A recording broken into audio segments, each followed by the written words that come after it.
Now I'm stuck here. All right, guys, welcome back to the Living Legends Outdoors podcast. I'm Trace. Chase. Gunner. Hunter. And we have special guests with us today. Go ahead. Brandon Dahms. We have Brandon with us. And Brandon, I think we've known you for a little bit now. We've known of you for a while, but I think it's been like 5 or 6 years now that I've kind of followed you specifically, like through all hunting, anything outdoors that you do, habitat-wise, all of it.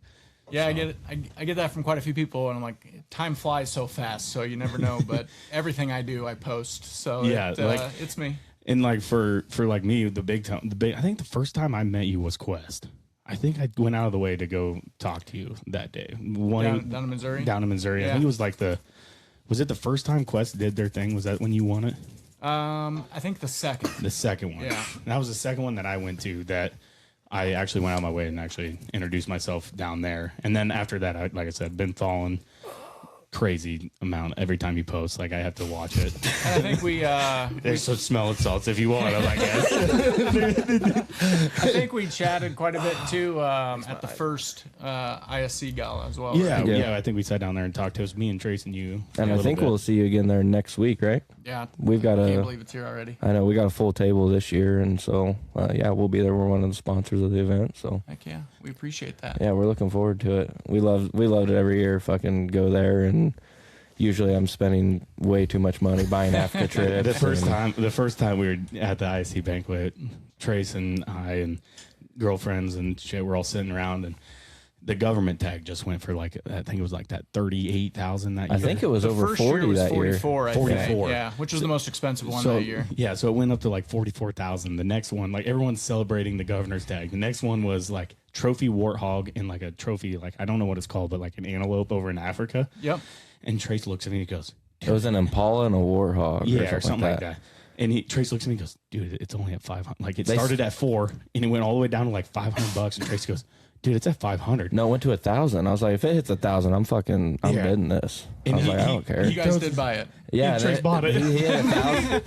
Hey, And benefit of the governor's tag going. I don't even know what happened. I heard 1,000. I had told him 1,000. I was just like, he said 1,000. I was like, boom, hands up. And then he kept asking around. He's like, come on, anybody at all. And I'm like, Trace is sitting shut there up, dude. Well, we were a lot of alcohol that night, and Trace was like, yeah, shut up, dude, I want this. then it bought, and Trace goes, son of a bitch, I just bought a fucking goddamn month after. I was like, we're going to start looking at plane tickets. We're going to have to. So have you gone or are you going? I haven't even gone. I think it was only for like 1 year. And then Yeah. what was it? We had to have it done by the 26th because it was 2 years. It was out. the end of last year. End of last year, 25. Yep. I think that's My what it was. issue with those, the open bars are helpful. Oh, Great yeah. to bidding those up. Yeah. And I'll get going on those, and then I'll be like, I'll buy it, and I'll say, wait, I already have something going on that week. Almost every time. So now I look at my wife, and I'm like, am I open that week? Is it good? Yeah. Are we okay? Good to go. Thankfully, usually I'm not, so it saves me a lot of bidding. Yeah, the ISC, we can dive into that too, because you were a board member, correct? Yep. Sitting board member with like a lot of decisions on that side of things. Yep, I'm one of the board members voting. We meet every week, and I'm also in charge of our, I do the fundraising golf tournament. So if we do a special event, usually I'm the one that plans that. And we'll be there for that.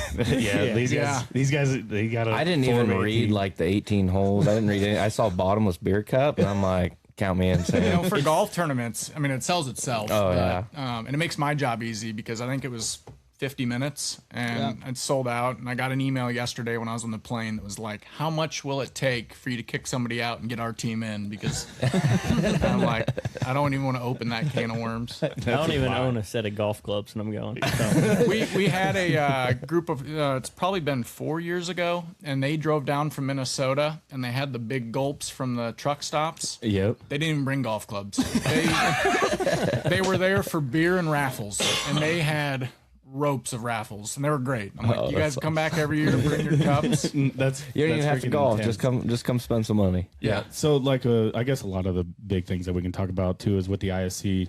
What is the first things that you guys are going for right now? I guess. So we just had the main thing we're going for. We want Iowa to stay great, and we're going in a bad direction right now. Yeah. So it's a constant. Deer get a lot of attention in Iowa, and usually bad attention. So we need non-residents coming to Iowa, but you need to control that. And every time you look at what bills are being placed, and a lot of people don't understand the process of when a bill gets presented, you have your moment to get there and voice your opinion. And a lot of these bills would go through and there was nobody there. And Taylor, who started ISC, he was like, I see where Iowa's heading. Iowa's deer population's going down. Every bill is let's increase tag, let's extend the season, let's have more antlerless quota, everything that we didn't need. And he said, if no one's going to do something, I feel the obligation to do it. So right now, celebrity deer tags, we were going for not having those just celebrity deer tags, having most of those go to organizations that actually raise money that stays in Iowa, and then the other half goes to the DNR. Buffer strip, trying to get to where. So that's a big topic in our group, isn't it, boys? That was a very hot topic. I think we went for an hour of at each other's throats, Arguing in the group chat. It was between the buffer strip and like Cancer. Buffer Water strip, quality. water quality, cancer stuff, and then it went to like one other guy in our group, and he's always on here, is Scott. He wants to look at like upping trespassing stuff or poaching stuff. Yeah. Where instead of going off of inches and stuff like that, that'll help the deer population. But I told him, I said, I think I'd rather have the buffer strip involved with taking care of like the EHD problem that we have and everything else. I think that's a big thing, and that also helps us humans out in the long run. Yeah, So- something I never thought. I mean, water quality. Me, when I was young and naive, I was like, just drink it. You'll be fine. Yeah. Never thought I'd care. And I am You'll more and make it. more becoming aware of the situation that, I mean, I'm a statistics guy. If I have an opinion, but stats show me that my opinion's incorrect, I'll change my opinion based on that. And I was not looking great, and water quality has a big part of it. I seen a thing today. It said if you move out of Iowa and you're in your 20s, you have a 40% chance less of getting cancer. Yeah. And it like That's insane. it kind of all boils back to like people are pointing their finger at water quality, and like one thing the governor they just passed something they're trying to pass something that like ups the tax on like tobacco and alcohol because they're saying that's leading to the cancer too. But every single comment underneath of it is like water quality. What about the nitrates? Like it's just every single thing under there is that. Well, I mean, you can see the map for cancer rates amongst people. I mean, other states sell alcohol and tobacco probably at similar rates or more populous areas. But Or go back to in the old days, everyone was smoking goddamn cigarettes, Yeah. and they were running 30 miles after smoking them. You know what I'm saying? Like, and there wasn't the chemicals used like there is today. there wasn't any of that stuff. So like in that buffer, I talked to Chris Duncan over the weekend. He said that buffer one did not pass the first go around. Nope. And it, unfortunately, some of the decision makers, until there's a change of people in those seats, it's a uphill battle. And I emailed all our representatives myself, and I did get a lot of responses back from them, which is encouraging. But even they're pretty blunt. They're like, "Look, there's people that are the ones that we need out. They're in. So until they're out, I'll keep trying." Yeah. So. I think the biggest deal with it is like, you know, your farmers, if you've ever talked to a farmer in general, it's like they're kind of stuck in their ways. Like, this is how we make money. This is what we do. Yeah. But I was listening to a guy the other day talking. He's like, you know, he was a farmer himself. He's like, maybe if they put a limit on what fertilizer we can put on the fields, he's like, at first it's going to seem like it sucks, but it's only going to drive the corn prices up. Supply is going to go down. And at the end of the day, we're probably just straight across the board the same. Yeah, and I'm not a farmer, so it's always I always watch what I say because I don't want to affect other people. But the water quality affects me. I have a daughter, wife. Yeah. But I also know we've never had higher yields based on technology and corn genetics. It's like maybe less than that. Get the price back up. It's going to be a win-win. Well, but there's going to be a few years of pain before there's that gain again. That's what I mean. It's been a hot topic even at work for us that we talk about it almost every morning, and it's like the price is so low of crop that it seems like they're wrecking out more to put more in to make up for that loss. And I mean, even today, you can't even drive around without seeing big timbers completely wiped out for it either to go into CRP so that they can make money off of it now, or for it to go into row crop. And I think that's they make so much of corn and beans now that, I mean, we're trying to find other ways to use it. I mean, I saw something today about Iowa State University has found a way for soybean to be used in asphalt pavement. Some sort of, I seen it on like Channel 13 or something. I think you're the only one who saw that. But I didn't see this. I'll try to find it again because I think I saved it, but it was something to do with like the ripping up asphalt and grinding it and then being able to reuse it with soybean, something chemical that soybean can create. But yeah, for how unprofitable you hear say it, it seems like every farmer hates every tree because even driving here. How many trees have been ripped out in the last year on all these places? It's absolutely insane. It just ruins. One of the questions. It doesn't ruin anything for like. Sorry, real quick, but it doesn't ruin. It ruins the hunting. Yeah. You know, for us, the experience for us of like, or the up and coming hunters that are coming up, the experience of like going and finding the deer. But then when you get those big farmers that come in and just tear everything out, the only thing that they know of is the spot and stock, and it almost feels like. When the farmers are doing what they're doing, it's starting to push people more to the west hunt, where now it's like, well, shit, now I got to get the wind in my favor. I got to do, that type of thing. And it's, access. We're one of the worst states in the United States for access. We're like 48th in public land or whatever that is.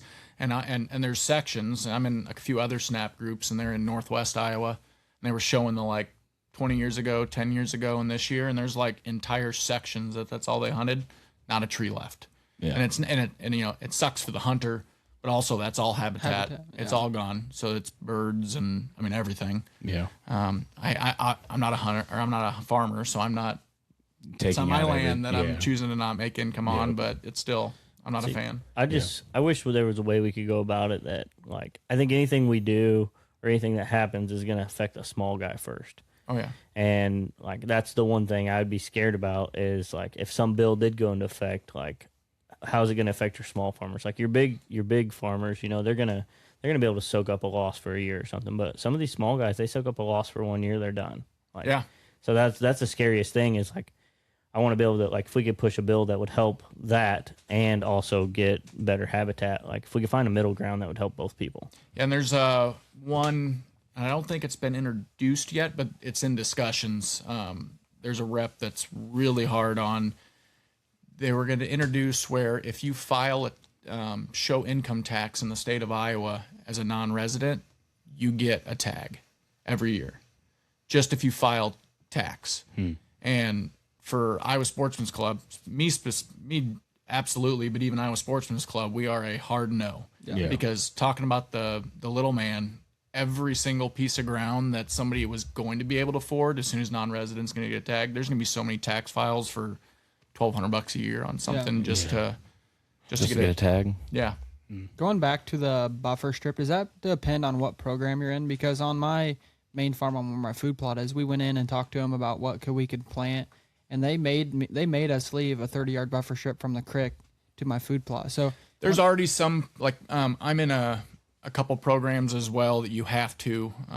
One of my CRP programs, I can't touch anything for either water drainage areas or along creek lines or the edges. And the agricultural one, I'm not sure on the specific details on that, but there are programs where you, like some CRP programs, you can up to 10% make a food plot in it. Some programs you absolutely can't. Yeah, on my uncle's farm, that's the one where they made me like, hey, just leave a buffer strip, and I'm like, perfect. I'm all right with that. At least you're letting me use it because it produces food for not only deer, but we get turkeys and every other animals out there. Then on my grandpa's, we called to ask. They're like, don't touch it. Like they're very strict. Like, don't walk on it, don't drive on it, like nothing. Yeah. And he's getting a lot more money because his CRP is pristine all the way around our property. But it was just I didn't know when I heard the 30-yard buffer strip thing. I didn't know if that was a new thing because that's how I've always known it.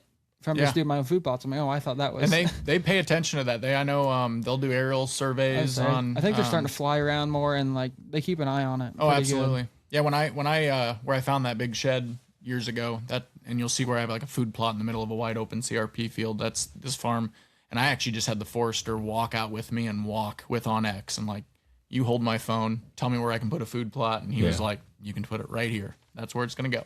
Sounds good. So Thank you. just for the people that are listening, if they don't understand kind of the benefits of a buffer strip, could you go over that just real quick? I mean, I may not be the absolute best person to put all that, but there's filtration for water quality. There's runoff for, I mean, if you drive South Grand heading towards like, there's DMAC on Southwest in West Des Moines. You'll see areas of river that are just absolutely eroding and gone. And they'll just keep farming right up to it as it goes. So it'll help with erosion, soil runoff. There is for us, the benefit was habitat. So what you could put in the buffer strip was a specific, so it increases habitat by the amount of acres, and I have it on my desk, but the amount of acres that it would have if everybody would have, because most of them fill up when you have those, like Equip.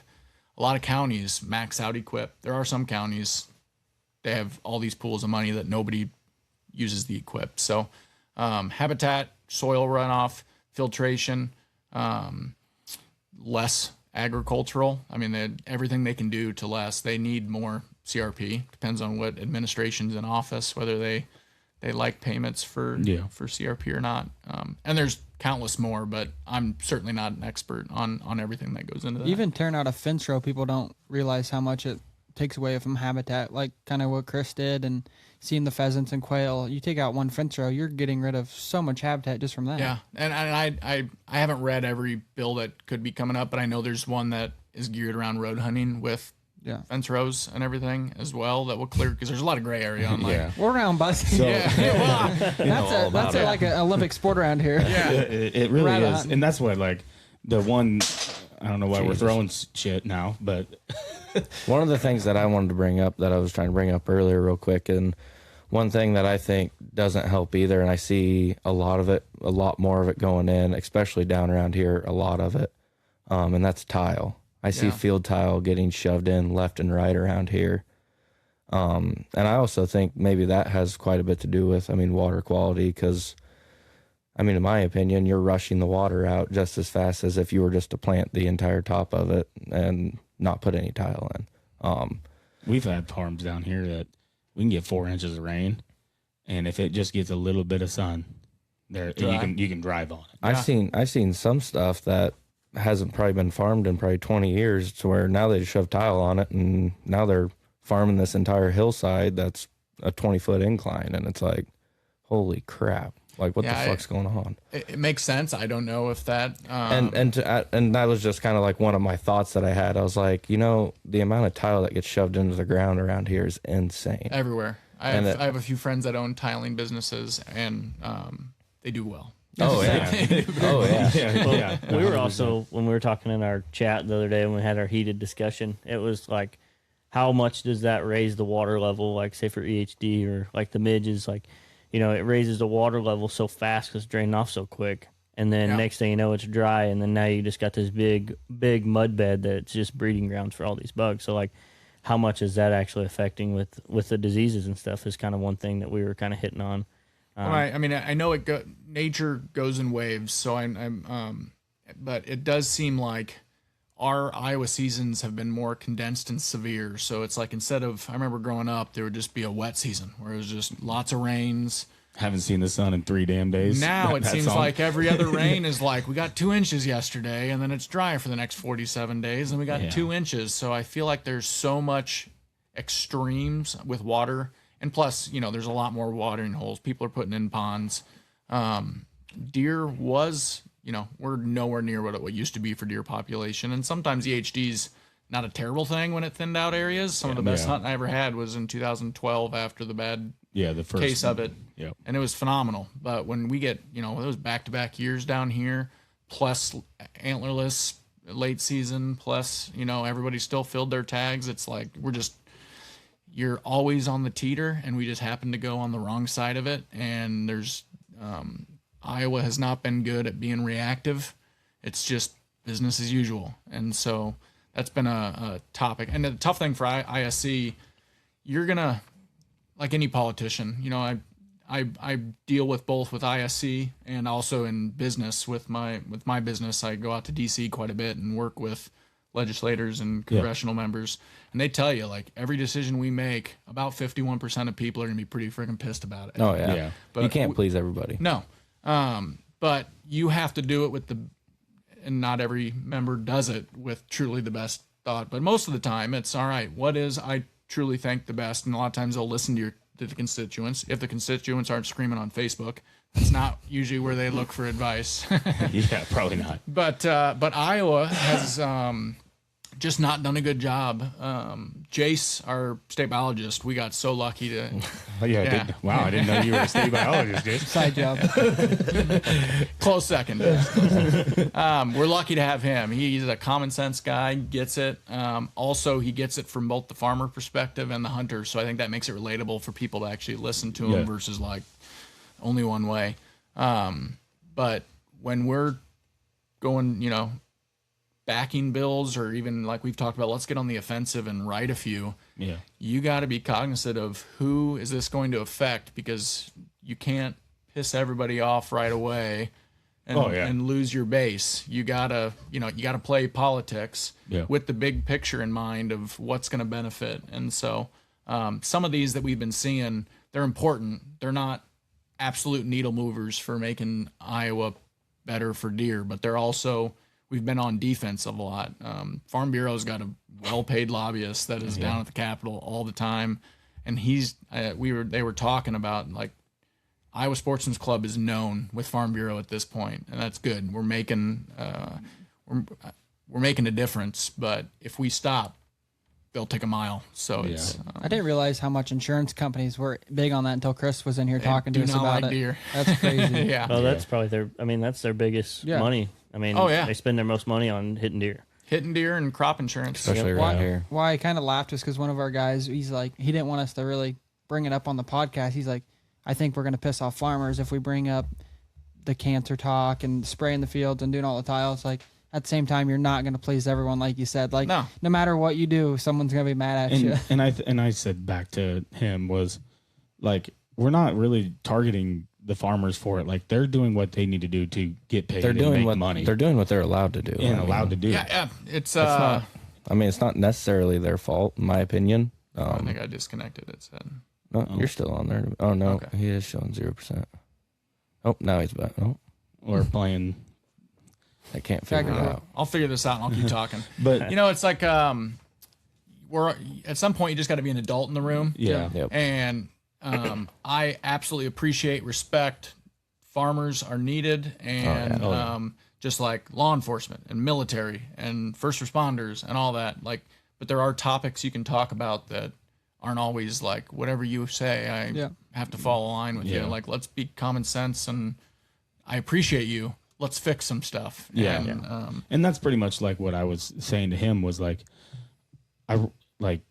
farmers are doing what they can do and should do, because they can do it. They can get the most money for it and everything, but like also make it to where the water quality and everything goes better, where if they do have to leave a certain amount of strip, they get paid for it, a lot better than just a CRP program. Yeah. You know what I mean? Like, hey, if you do this for us, this is how you can get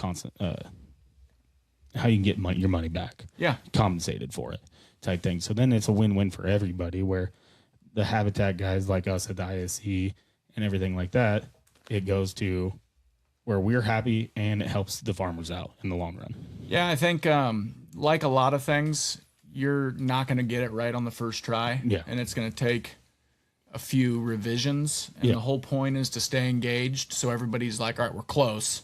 Just like a contract negotiation with an agent and whatever. It's like, we're not a mile apart. On that Facebook marketplace. All right, man, let's see. You got to come down $10. Like, give me $10. You can't come right off the bat and just like, I'll give you half of what you're asking for it. Yeah. Like, although sometimes it works, they'll snap sell. But. Well, those are the people that are like, all right, I need it gone. I need it out of here. Yeah. My wife told me to sell it. Give me anything. Yeah. I'm tired of looking at it. I'm trying to connect here. Do you have to do something on your end? I was going to say, you give me your Wi-Fi password. Here, open and go to your settings. We'll get you on the Wi-Fi. I think your farm is like the worst EHD farm in the state of Iowa. That first year I was going to take multiple youth hunters there that year because there was a lot of deer. Here, I'll just give you my phone. You can do the Wi-Fi. I was going to take a lot of youth hunters there, and I was excited. There was a lot of deer. And when I take youth hunters, I want to, it's not always about like, all right, where's the biggest deer? I think, where's the most deer so they enjoy the hunt and see a lot. Yeah. And there was a lot of deer at my farm. And I went there to put chairs in the blinds. And it was like, I just opened the gate and it was just death smell. Yeah. I was like, gotta be kidding me. So that year we found over 30 dead on just my farm. I mean, it was everywhere. They were dead up in the middle of the ag field. Like everywhere. Was that like, I don't know, 7 years ago or so? No, that was like That was the It's been second longer than wave. that. wasn't it? 4 or 5 years Yeah, ago. it was the second wave. Or no, yeah. The second wave of VHD because we had the big one there in 12, right? Yeah, no, because And then I didn't own it in 12. then there was the most recent one that we just went through. Which is just like, I think it was 4 years ago. yeah. What's crazy to me is like your area and then that whole valley leading up to like where Duncan's house is and his land and his neighbors. Yep. They all had it terrible. And my main farm is, I don't know, 2.5, 3 miles as the crow flies straight west of Duncan. And we did not find a single deer kidding. on 600 acres. It's like, I just don't understand. You can see the patterns and the groups if you look on a map where if like you send in kind of like on Facebook or whatever, you send in where you found the deer and all that stuff. If you look on the map, it's weird to see there's like pockets of that EHD, and I don't really know what causes the pockets to be that bad. Yeah, see, we were hunting just south of here, and like probably 2 miles, and we found like 4 deer that were over 160. And it's like, I mean, that's that first year that, or maybe it was the first year, it was like in 2020 or somewhere around there. And I was actually with Midwest Whitetail at the time. Sorry. Oh, you're good. Hit that mute speaker. There you go. You're good. You're good. Ooh, sorry. I was with That's fine. Midwest Whitetail at the time, and I didn't hunt all year, and we had all these like nice deer on camera. I mean, just all over the place. And I come back, and it's like we walk the ditches, and it's like, holy crap! It's I mean, just depressing. I think isn't it? I think we found five in one day that was over 160. I found a It's like, 160 holy crap. mile straight on that La Villa farm. Same. I mean, it's not very far from where you were, but same year. I think the biggest deer that I've had on that farm, I had them. It was that first wave 4 years ago, and then very next year it happened again.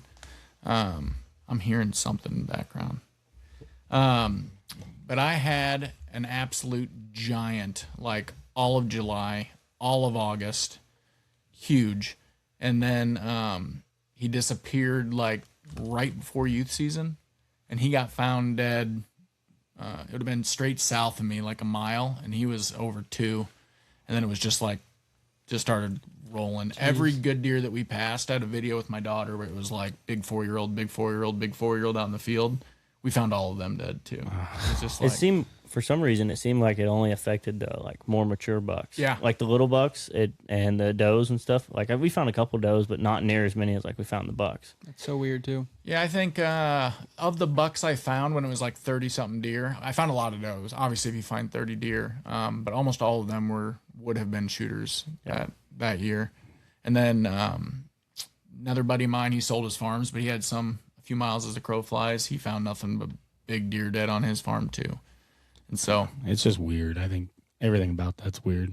Yeah. Where it's older deer, not the younger deer.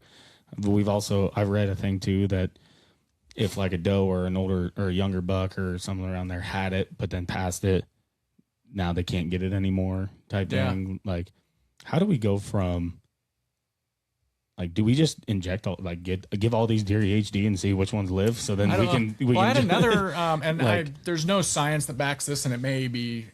I was curious if there has been a study on survivors of EHD. Does it affect their fertility rate? Because I noticed a few years after EHD, I didn't see any twins. I had way less fawns. There was a lot of does out that next year with not that many fawns, and I was just curious if anybody that what was the only thing that's changed? We had EHD bad the last few years. So I was just curious too if they survive. Does it affect fertility rate? And was it just that year? Did maybe they lose their fawns? And have you seen more fawns come back? My farm has a ton of deer on it right now. It's come back pretty good. Yeah. Good. I wonder see the if they pictures were in it? just but if they were like sick and then they're like they couldn't carry it anymore or something. Maybe just Yeah. a year following. Yeah, I was just because that year it was just a lot, and it was time for them to have fawns. I mean, I'm seeing deer on my farm all the time, so it wasn't. I didn't wait till fawns were gone, but It was just hardly any twins, way less fawns, a lot of fawnless does. Because, I mean, at late season, my farm had so much food that it was deer still showed up. But I think the last 2 years we chose just we're not killing a deer on the farm. Yeah. So we hunted it. Do you believe in the AHD tablets you throw in the water? I mean, I get the science of it. Like it makes sense. I'm not going to do it. It basically makes that, if I understand it correctly, and they sent something to TBI initially, but it was just I only had so much time and I didn't want to do something else. But so my understanding is you throw it in there and it's multiple steps and it takes stagnant dead water and promotes the things that will eat the midge flies. It makes them prosper and do it. So then the midge fly can't be the only thing in that stagnant water. So it makes sense. Yeah.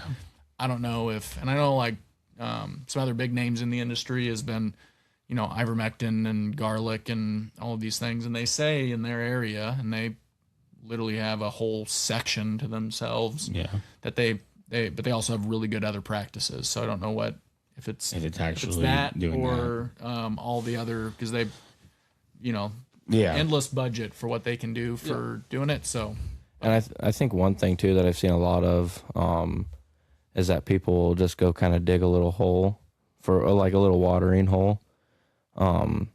I think if you want to help get rid of EHD, I think that's like one thing that needs to get a checkbox off and quit doing. And I think you've got one of those little ponds that you basically... Yeah, I've got a few of them. You dig out, you put it in there, and then you put the water or put the dirt in around that and then allow it to flow into there. That way you're not creating a ton of mud. Yeah, and that thing was dynamite too. I think that's huge. In my opinion, it's less stagnant water, just chilling in mud, drying out. Mid-fly lives. I kept mine up a little bit, so there's even a lip. So like it's not all the way to the ground. I mean, they get in there and play in it all the time, but there's no mud around that and water. I think that's huge too. That people need to, instead of just digging a hole and then bitching about EHD, I mean, if you're going to do it right, grab one of those ponds, or even just like, if you want to take your own water out there and fill it up once a week or whatever, get one of those totes and just fill it up with water. I mean, you can go get a water trough and fill it up. I think the general, and I'll piss some people off on this too, but I know a lot of them, so I don't care. Fuck them. Fuck them. But like there's a lot of people that, like you say that, they're going to still dig a watering hole in there. I just want all my other neighbors around me to do what's necessary to not have it happen, because I want that water, and some watering holes are good. It's not like we're anti-watering hole, but it's like the practices, what you need is everybody to do their part, and every little bit helps. But we're getting a lot of like, well, I'm not going to do it because I know they're just going to shoot the deer anyways over there, and the areas that you see it really benefiting, everybody gets behind on doing what's necessary. Sometimes that means I'm not filling my tags. I think I filled it. Yeah, I've killed a buck this year, but like most years I don't kill one. Yeah, I just kill a lot of little Debbie's. That's the same here. He's like 170-inch videoing it from his tree stand. And I'm like, Brandon, why are you shooting that one? I don't know. Has there ever been a deer where you are videotaping it and he's walking by and he gets by you and you're like, fuck. I mean, no, like I'll pass a deer and have like I've passed a deer and was like, that was probably stupid. But like when I make a decision, buck I was after for a few years. My number one this year was named him Swoops. A lot of people have a Swoops. Yeah. But he was my number one hit lister 2 years ago. And he was may have been my biggest deer in my life. And he was my number one. And he was, I think he would have been 6 that year because he was 8 this year. And had lots of 5 years of sheds off him. Like, I know that deer. And he came in and he had like started to throw trash that year. And I hadn't seen all the trash. And I was just like, what if that trash gets bigger? So I let this horse of a deer walk by that's fully mature, but I made my mind up, and it was like, I'm okay. Like it didn't. I probably should have shot him. Okay. He got killed by the neighbor this year. What'd he come in at? He got smaller. Oh, did he? But he was probably he was like around 170 this year. Yeah. He was a big deer. I got the video of it on my phone, and you can hear in the video. So my buddy Morgan was there, and he jumps the fence, and it's like 18 yards broadside, and stops and looks. It's a great video. And he's like, get your bow. I'm like, I'm not going to shoot him. And And He's like, why in the hell am I he here? was pissed at me. And so like a lot of those times where it's like I don't regret it. I know I'm gonna get a lot of shit for it, but it's Yeah. like I don't need to fill my tag. Yeah. Yeah. I get far more excited watching when my wife killed her first doe. I was more excited about that than the biggest buck of my life. Yep. So that has now become my excitement, and yeah, I don't know. I need to get that That's itch me back. hunting with Hunter every time we get a picture of. I mean, we had one year we had like probably a high 170s, and I knew he was probably like He was 4. he was 4 years old, and I was like, no, not shooting him. He's Yeah. like, dude, he's high 170s. I was like, he was 3 last year. Like, So this- I know this deer. Like, we're letting him go, and he's like, no, you're not. And I was like, no, I'll show you. we're definitely letting him. I mean, just a big frame, clean 10 with He had one flyer. one flyer off his G2, kept exact same as last year. Just his frame was insane. And Hunter's like, dude, that deer's huge, and I'm like, he's 4. Yeah, It was My goal is like, I just have this one spot, and I don't know why, but big deer show up. I don't know why. Jace knows it. He Jace killed one. the one that Trace was after this year off of the farm that we hunt. okay. Yeah, But no, it was fun hunting that deer with him too. And like, I mean, he got to see it. Like, these deer just show up. They do. I can't explain it. I don't know where the fuck they come from. They come out of the woodworks and they show up. And they're big every Yeah. year. it's a good combo. And Yeah. I've had deer like pushing to that 200, and like I want a 200, and like I'm willing to do what it takes to get a 200. Like I'm willing to pass them, and Hunter's over here like, dude, you can't pass that deer, and I'm like, there's only reasons one. I won't step foot on it unless I'm filming. I won't Yeah. bring a bow. I won't bring anything because like for me You it's don't like be tempted. I don't want to be tempted. That's mine because like for me like a good deer no matter what like because they also say too like sometimes these deer make one big jump. Oh, I And then they believe won't do most of anything the time again. They have one big. They jump. got one big Yeah. jump. And so this deer went from 130 inches, maybe 125 to 170. Yeah. And like we're getting videos of this deer just right before velvet's coming off and everything. And I'm like, dude, there's no way you're not. Like he's got a 20 something inside, 21 probably inside spread. G2s were like 14, fucking 16. just So dumb. did the deer live? So he Disappeared. He disappeared. It disappeared. He disappeared September 16th and of last year. And I was like, God damn it, 24. you know, like maybe Hunter is right. But I was like, it was September when he left. I was like, but now I'm like, okay, now I got to find him. He's probably died at EHD. And so I was like, never found him, never found no sheds, never nothing. And I was like, what the fuck? Fast forward to this year, I fucking found him. I moved the camera and we got a picture of it. And Trace calls me and he goes, dude. And I was like, what? And he goes, check the cameras. Pull up cameras and we're looking. I'm like, that's him. Yeah. And the he only went reason from- I know it's him is so like that the year before he blew up, I had him on camera, and he fought clear to February until he lost his antlers. Like he fought, if it had horns, he fought it, Shatter and he was brains. broke to fuck, and showed up this year, exact same frame, broke to ever living fuck. Just a fighter. Just as G2s were to the sun. I mean, Yeah. long ass G2s, same frame, same everything. Everything else was broken. I was like, okay, he's close. He's still close around me. I was like, now I just got to narrow him down next year. So Yeah. I know where he's I don't at. know. I'm gonna go just- find him. I'm also like, you He'll know, be I wanna, he'll be 6. Yeah. I'm also the type of guy that like I won't pass a 6-year-old 8-pointer that's 150. Yeah. Well, Like I won't. I think like I get past happy. I have no judgment for people that aren't. Yeah. It drives me nuts when I see people talking shit to somebody because they got excited and killed a 4-year-old. Yeah. Like I'll be open and honest. If you ask a question and say I want to kill a 200-inch deer, then I'm going to say, well, stop shooting the young 170s. Yep. But if you get you bought your tag, whatever makes you happy, I'm happy for you. And we stand behind that. That's where I live. And- Is like you shoot whatever makes you happy. Like I'm gonna do what I do, and if that deer gets killed by somebody, I mean, congrats to you. You killed Yeah. him. Congrats. Yeah. I would love to get into a neighborhood where everybody has that same mindset as me, but also if we don't, like they pay their property taxes, they buy their thing. Yeah. So it's like I'm not. Unless you I'm want not to start pissed at paying them. my property taxes, get fucked. Yeah, exactly. Yeah. Yeah, But pretty don't much. and I was if you ask the question, be prepared for an honest answer. But Yep. I'm not Yeah. gonna like force my opinion on you because I didn't buy your tag. Yeah, yeah, exactly. And when that was like this year, I shot a 150-inch 4-year-old during early muzzleloader, and I didn't think it was.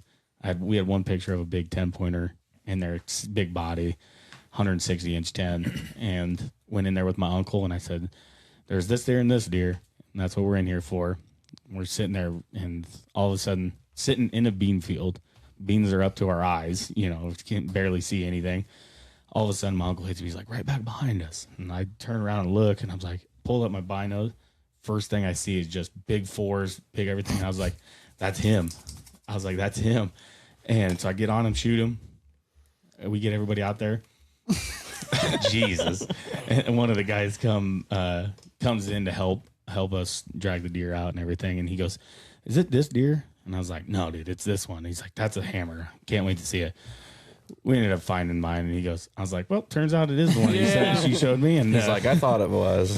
I thought I shot, this is years ago, so where I passed swoops, and I did not want to kill the buck that I killed this year, but when he I don't know how he wasn't broken up. He fought and ran off every single thing that I saw all year.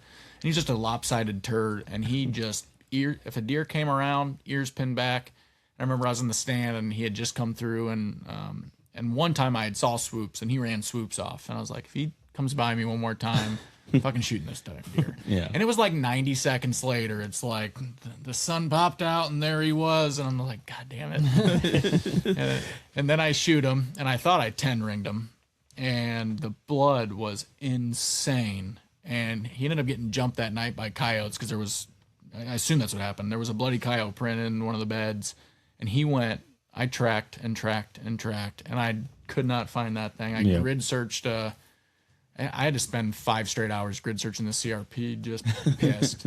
And then a guy reached out to me on Snapchat and was like, I know where you're at. I'm on my way with my dog. And I never even thought, I didn't even register my mind. It. Yep. And I was just going to keep walking.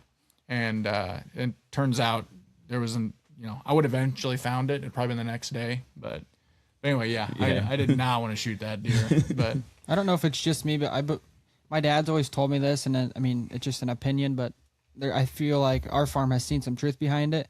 Every time we kill a 4 or 5 year old or just like an older buck that's a bully, we'll have a new deer show up that I've never even seen. I'm like, so this year we had a deer that Thor, me and Hunter went in there after. He about ran Hunter over when we were walking in during the rut. It was insane. It was awesome. We were walking in, and like, I'm taking videos of him and stuff because we're walking right down like this creek bed. And I was like, this is going to be badass. Like, the footage of this is going to be cool because we're going to be walking down this. We're going to kill him, everything. And all of a sudden I saw a deer run out in front of Jace. Well, Jace was like 10 yards ahead of me because we're walking really slow through the water, trying not to, get all this, like all those splashing water and everything. And I was like, Jace, there's a deer up there. And he stopped, and he's looking up forward. And I heard something to my left up the bank. Well, the bank's like 10 foot. And all of a sudden I hear crashing coming to the bank. And I'm like, okay. So I look up like this. First thing that comes up over the hill is this deer that's like 160-inch 10-pointer. Looks right down on top of me. And I'm like, Jace. That was not and he had no idea. And he spun around and started chasing that doe again. Did not give one fuck that that he saw me in the They air. get dumb. And Jace is like, what? And I was like, Thor was right there at like 5 yards. And he goes, really? And he's like, I didn't even see him. I was like, what are we doing? 4 years in a row, my dad's shotgun group has killed my number 1 and number 2. Oh, no Just kidding. across the street, probably quarter mile. They got food and thick bedding. Our farm's really good mid-November. Early, we got a lot of acorns. Bedding's good. Late season, they go across the road. My dad's shotgun group pushes it. 4 years in a row, I get a picture of my dad. Here's the deer. Well, you're you know when you chasing. got to kill the deer by then. Here's the deer you're chasing. I'm like, God dang it. But every year, so like we killed that deer, then a new one showed up. It's just crazy. Yeah, that there is definitely something. A lot of people are like, I'm not using my tag on that buck. It's a turd, and it's like, but if you always see it, when you kill a bully buck, you'll have no idea. Like, I didn't know this other deer existed. Yeah. It was probably trying to come in for quite a while, and it just wouldn't allow it. And I feel like you get some bucks that, like, some 2-year-olds that have lived there for probably the 2 years that they were there, and then they finally get pushed out. Yeah. They go somewhere else, and then I think that from there they keep trying to come back every year, and they get pushed out. And then once that deer's gone, then they make that comeback to come back there, and it's like, oh, where's he at? He's not pushing me around. Now you got this big boy that's back there, and it's like, all right, sweet. Which I think happened with the deer that Jason ended up killing this year with Flame. Was the year prior, Trace was hunting after splits, and I think you were in that big buck contest. Where he's crying. Is that He where knows you all got? about Yeah. it because fucking TBI posted it right when I got my wisdom teeth out. It was literally not even 10 minutes after I got out of surgery. I legit feel for you, but I'm so glad that happened so I could see that because I basically raised it. yeah. That'll live rent free in everybody's head Like for a your long time. nickname in my head is Wisdom Teeth. I'll never forget that. Yeah, so like that was the deer, and Splits was a 6-year-old that year and running deer off, but he never. He's 7. Well, he 7 that year he was shot. So like years and years, of him just running it. Anyways, that deer gets shot. Well, then like right after shotgun season, Flame shows up at 3 years old and points, and we're like, I'd holy say crap! 4. Or yeah, we thought he was 4, and we're like, holy crap! This is to be the deer that we try to go after at 5. Trace chased him. We had pictures of him. Trace and I were sitting in the stand, and how big Flame was at 5 was ridiculous. But he was over a mile. Like, was he a mile away from us that night that me and you were It sitting was there? close, yeah. And he had 2 does out in an open field, and he's just sitting there, and like 100 yards off the road, yeah, right next to Bussy. I don't know how he's still alive. I don't know how he didn't die that night, but I figured a good, nice group of people would have Yeah, no kidding. taken him, but but we watched him all night long. And Family tradition. Everyone knows him. we watched him all night long, and then never got the chance to kill him. And then this year he comes back, and it was great because these we were all, motherfuckers talk shit to me. I was like, nope. I Me ain't and Gunner even- were talking It, shit. it was the night that he showed up. I was like, I don't understand why Trace Me and isn't like going to try to I find didn't another deer. I didn't even go hunting. I took the boy out and we went and killed like a doe early, and I was like, all right, I'm just gonna sit and wait. October 20th, he filmed me on the deer I killed, late muzzleloader. I called Olaf. He was like an 8-year-old deer that I chased for 3 years. But Trace went and filmed me every day October. I mean, we had him every day on camera. We'd show up, get hunt, we'd leave. 5 minutes later, he'd be out there. I'm like, so we chased him. He's like, I'm not hunting any other deer until Flame shows up. I just knew, and I told him the exact date. I was like, it'll be October. it'll be late that third week of October. I was like, and in between October 16th and the 20th, he'll show We up. drove by and Gunner's like, I don't know why he's still waiting for that damn deer. He needs to go find something. Try to fill his tag. Did you know who shot it? Like, did you know the person? What shot? The Split. Splits? Or the wisdom. splits, yeah. No, Oh, no, that guy's out of Des Moines. That guy's out of Des Moines shotgun group. Yeah, so But this is Flame's Yeah, story. yeah, this yeah, year. Yep. So, lost my whole train of thought. So we They drove were by. dead drove by. Yeah, Gunner was giving him shit like, why is he still waiting for this deer? He hasn't got a single picture of him. That night, Trace got a picture of him. I was working, and I was just like, oh, I'm gonna check cameras. Cameras are going off. I hit one, and it popped up, and he's just standing in front of it, and I was like, Oh shit. holy shit, Hunter holy sends it. shit. Hunter sends it in our group chat before Trace even sees it. It was Trace is like, I swear to God, if any it of was you like tell a single soul, it I'll was kill 2, you. 3 o'clock in the morning. My alarm goes off at like 5:30. My alarm wouldn't go off because some dickhead kept trying to call me. It was Called me like 5:30, and 6 he hadn't times. messaged me back saying like, "Hey," I sent it to him. I was like, "Dude, you gotta wake up, man. I'm working nights." Like, This is a big deal. yeah, He called me and fucking I finally answered and I'm like, what? And he's going off and I'm like late for work now, trying to hurry up. And he's like, it's Flame. And I was like, I looked at it, I was like, yeah, that's him. And he's like, that's it? That's all you got? And I was like, I told you he was coming. yeah. And then I was I'm sure my the next wheels are spinning quite fast in his Oh, head. Oh yeah. I was just my next thought process was like, okay, this is where he's at, this is where he came from. I know exactly where he's been at all summer. Like And Tracy's like, "How fast can I get the fuck off of work?" and then I was like, all right, now I gotta start planning I'm this. sure it was a super productive day. And yeah. And fucking next thing I told him, I was like, don't send it to anybody. Just keep it on the low for now.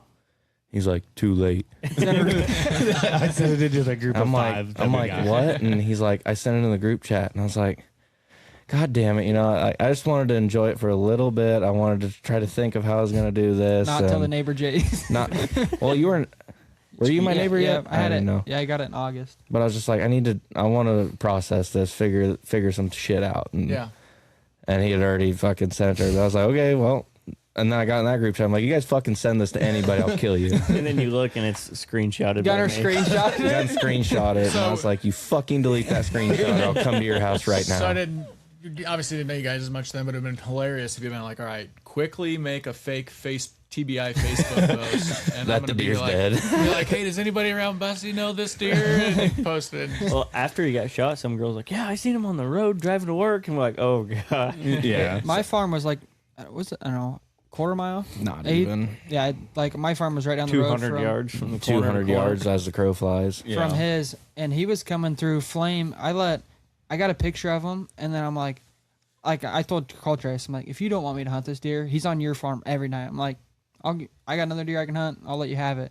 And then he started showing up like consistently, and it was always like 3:30, 4 o'clock, 5 o'clock, like 2:30 in the afternoon. like on a routine. I'm like, all right. I told Trace, I'm like, I gotta try. I mean, He's like, you care if I go after him? I'm like, no, fucking saddle up. Like, let's go. I'm like, I Because don't. it's like, it's either me or him.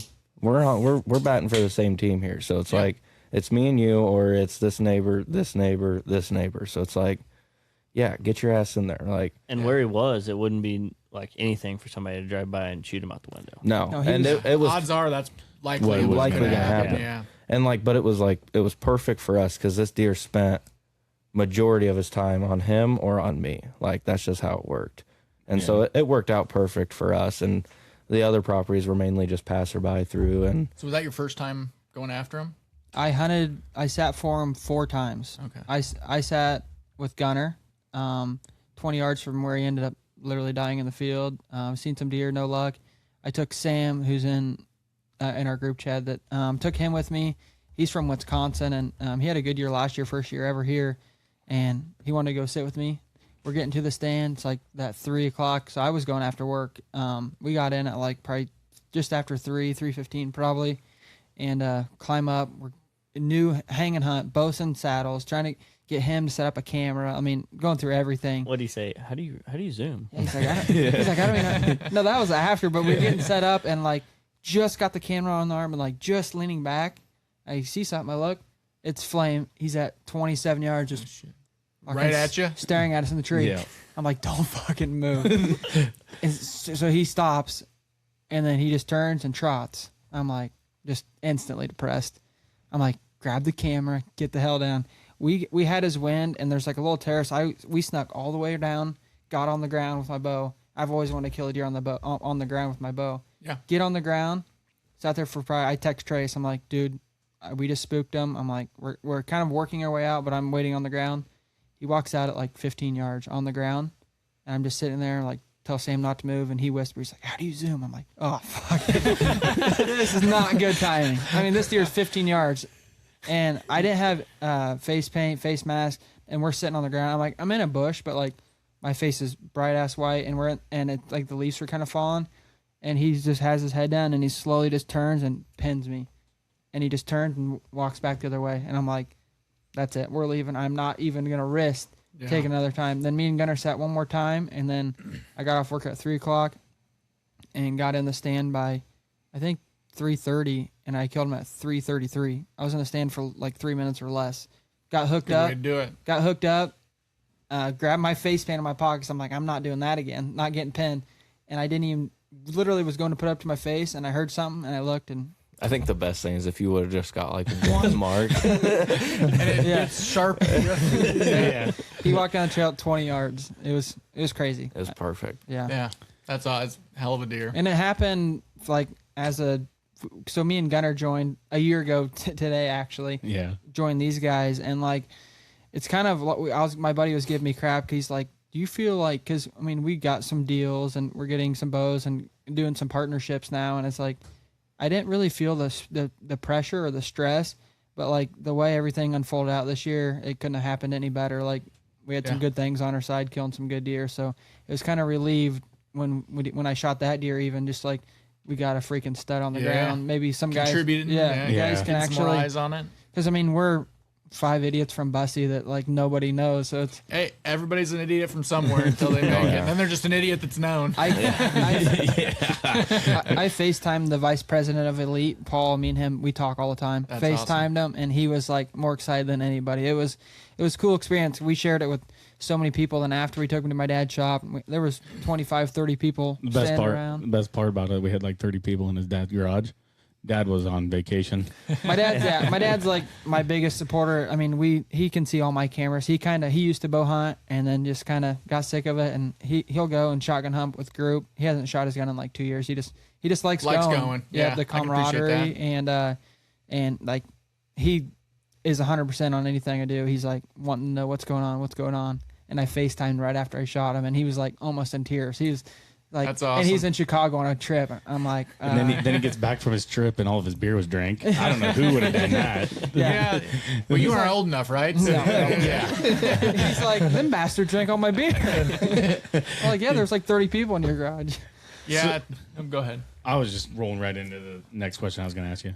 No, I was just similar about the driving. So years ago, and there's a little history with some Midwest whitetail part of this deer, but I had access to a farm in like the Winterset area years ago. It's since sold, and I don't hunt there anymore, but good farm, great area, a lot of deer there. And I remember I was sitting down with a muzzleloader. This has got to be 10 years ago, maybe not quite 10 years ago, but probably pretty close. And out in this bean field, which was owned by the guy that farmed the ground that I had access to, but didn't own. So I'm hunting this farm, the guy that farms it or cash rents it.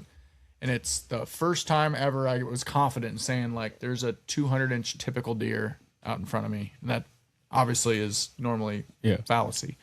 And that thing got to within bow range of me with my muzzleloader all night. And I'm sitting there frickin' calling the landowner like 80 times, saying, hey, can I shoot over this fence into this? Because it's monster deer. Yeah. And he wouldn't answer. And this deer is like 45 minutes around me. Gets dark. I go up, talk to him. Landowner his name's Rick. Rick's in his driveway with Mad Dogs grilling brats, just hammered in the driveway. He's like, I know, I told you could shoot over there. It turns out I could have shot it, but I didn't. That deer ends up blowing up to like, I think at its peak was dang near 300 inches. I bet is how big it was. Huge. And I never saw it. It sold that. So that year it was 300 inches. It actually got shot. And then it didn't die. And the person that shot him, they were just driving down the road, saw it from the road, knocked on the person's door, and they're like, yeah, you can hunt there. And I think they hunted him like 6 times, saw him all 6 times. But anyways, doesn't kill him. It went downhill substantially. I had trail cam pictures of the year that it went downhill. Buddy and I both had access to a place. It ended up being so much drama with that deer that I just exited. I'm like, I'm not dealing with this. Yeah. But he ended up dying of ADHD that year. He got found by a person next year, I think, turkey hunting, and it was like 250 after it went downhill substantially. But I remember calling him like 85 times. I'm like, fucking answer your phone, Rick. The worst part is you get back up there and he's like, yeah, you could. Oh, I was so mad. Never saw the deer again in person after that either. Man, that would most people. How many people would have not have cared to ask? And we though? said that though. How many like that We goes back talked into about that. trespassing. We have a trespassing podcast coming up, and one of our good friends is really close to here, and the family tradition that goes on around here. There's a group that they don't care where they're at, what they shoot. Yeah, I almost got a farm nearby, and I was warned probably of that group. Yeah. It made my decision actually. yeah, That's why a lot of people don't buy around here. So he battles it like bad, and then he had a confrontation with him, and then because his boy was sitting out there and a bullet, like I think from the story, went over the kid's head. Yeah. Shot but over when you top. mess with them, they just like, all right, we'll fuck with you more. So it's kind of been a leading on thing, and it's like, well, if you get a trespassing fine or if they're poaching deer, they obviously don't care. If you take their license, they're just gonna still shoot a deer. They don't give a shit. So we were talking about like that CJ Alexander buck. He's got thousands and thousands and thousands of dollars in fines for shooting a big deer. Why not make it a big fine? No matter, I mean, I think it should be a big fine even for shooting a doe. Yeah, screw the engines. I'm 1,000% in support, and that will be a topic at some point that gets brought because it's a slap on the wrist. No, now. It is. That's all it is. You Yeah. get a slap on the wrist, And I think it's a huge deal. And I think honestly, I think the only way you can get them to stop is if they lose gun rights for at least some substantial amount of time. I don't even think the gun rights. I think if you say you have a $20,000 fine, then they're like, they ain't fucking paying them anyway. We might as well just jump in real quick. Fuck it. So I was actually talking to Chris about it over the weekend, and it was more of a thing of like we had a discussion that said like, how do you go about it? How can somebody not get a license, or how can somebody not get gun rights or whatever it is? Because like it kind of goes underneath what Iowa went to, which is anybody that's 21 and older, you can carry a gun, open carried in the front seat, doesn't fucking matter, right? You can do that. How do we go away from it to where it makes it easier for law enforcement, makes it easier for DNR to, if you catch that person, they can actually now do something about it, right? Well, we talked about it, and it was more of like, if you have a criminal history, and let's say if you have an aggravated misdemeanor, depending on what that aggravated misdemeanor was, and above, you'll never get the chance to have a permit to carry. So right then and there, let's say I'm out in the middle of BFE, I end up stopping a car, they have an open rifle. All right, well, 2 and 2 can go together. Yeah. Right. So this is how we can eliminate a lot of this. Then if that person gets caught actually actively poaching that deer, or somehow gets found out, now in my opinion, that should be just a felony charge. Sorry about it, but this is how this is what you get. It's a felony charge. Here's how much this is. Now you're a felon. Now you can't have guns no matter what. That eliminates a lot of things right there. And then the trespassing thing, I know the IC got it up from $300 to like $600 or something now. I think that should just be an aggravated misdemeanor charge. Stop trespassing. I think it needs long term. It needs to be substantially more of a big deal than it is. But just like any change, sometimes drastic changes can happen pretty quick. Yeah. But oftentimes that's not the case. So you got to get momentum going in the right direction. So the goal, I would think, long term is going to be, if somebody and accidents happen where people are literally like, there was, my buddy, I'm hunting here with my buddy. He told me to walk that way. I don't know, Yeah. But a lot of times, like the group you're talking about, they know exactly what they're doing and they don't give a shit. Yep. So Yeah, like they'll do it again and again and again. The law needs to make it where they give a shit. Yeah. And but you're not going to get there year one because it's not going to gain traction, because the people that have to vote for it, it's going to ruffle too many feathers. They got constituents. They're going to be like, what are you doing? But if you work into it, and the same with other ones where they'll ease into making things slightly. There was a bill that on paper looked like, oh, this is no big deal. Let's just not fight it, and it's an easy win. All that did was open the door for the non-resident landowner tags in the future.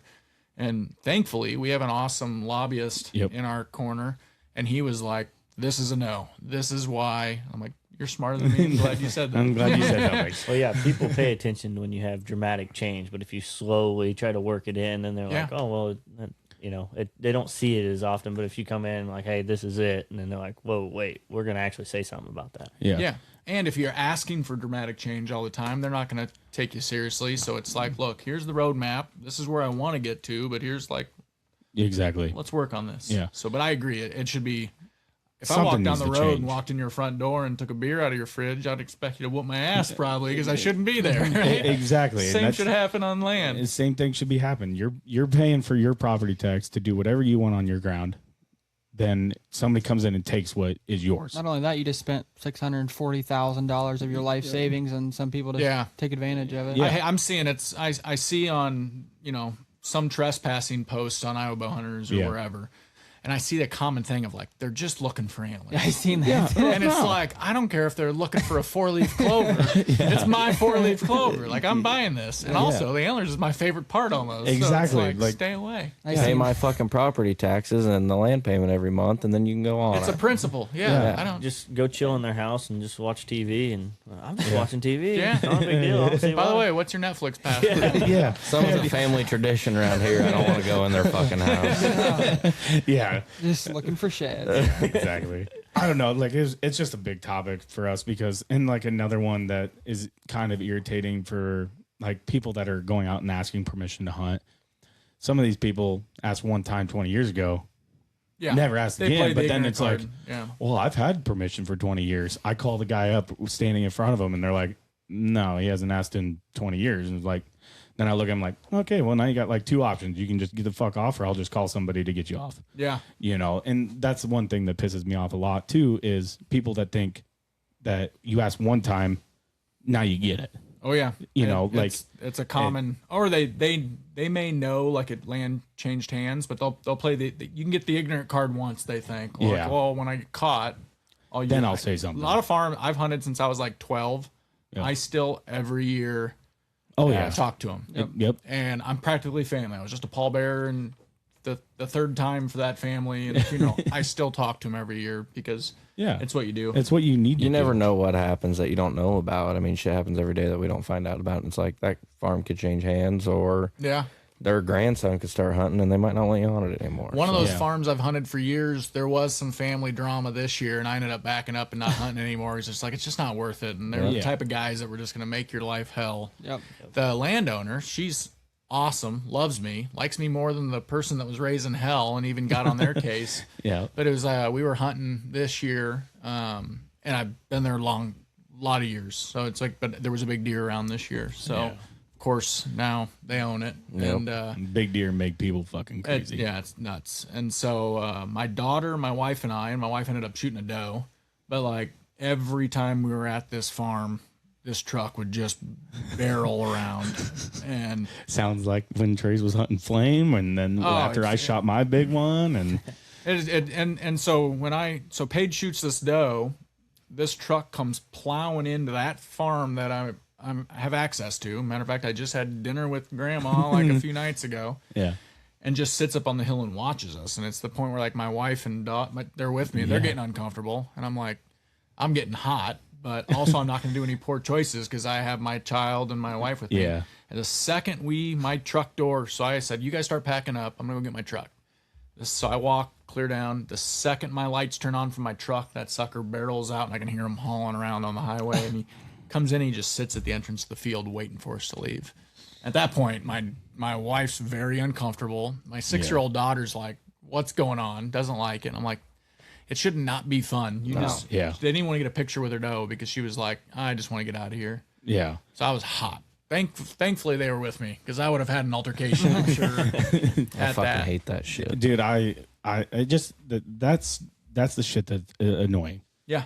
And or also when people, get mad at other people for shooting a 4-year-old or shooting a deer that they're, oh, that deer is not as big as you said it was, or, this, and this. Like, if you're in the hunting industry, you should know better. Yeah, absolutely. Or just a respectable human being. Yeah, I saw, or just being respectful. Yeah. Like, I heard a thing a long time ago, and it was from somebody that said, told their kid, like, hey, if you ever get lost, I think it was Michael Waddell, I said it. It told his kids a long time ago, if you ever get lost in the store, find the first person that's wearing a camo hat or some sort of outdoor hat or outdoor anything and ask them, because they will help you get to where you need to go. Yep. And that's what, like, in my opinion, that's how hunting needs to go in general with everybody. Be nice and just I think there's too much, and obviously I benefit from social media and like it, but also that's the detriment to a lot of this attitude is people are no longer doing it for their enjoyment. It's like, people expect me to kill something, and I need a deer, and I need a Need something neighbor to post on Facebook or Instagram or whatever it is. That's why I'm very transparent. I post everything. Some years I'm going to kill something, some years I'm not. And I think people just lose track of like why they're doing it, and then they get so worked, and they're not even enjoyable to be around because they're, all they care about is killing that monster or whatever. Yeah, or exactly. bitching about somebody else killing one. And it's like, yeah. Well, I had pictures of that deer. Well, I'm sorry, but you don't own the fucking deer. Yeah. My favorite is the must be nice. Yeah. Yeah, That a it's lot. like- I got that a lot.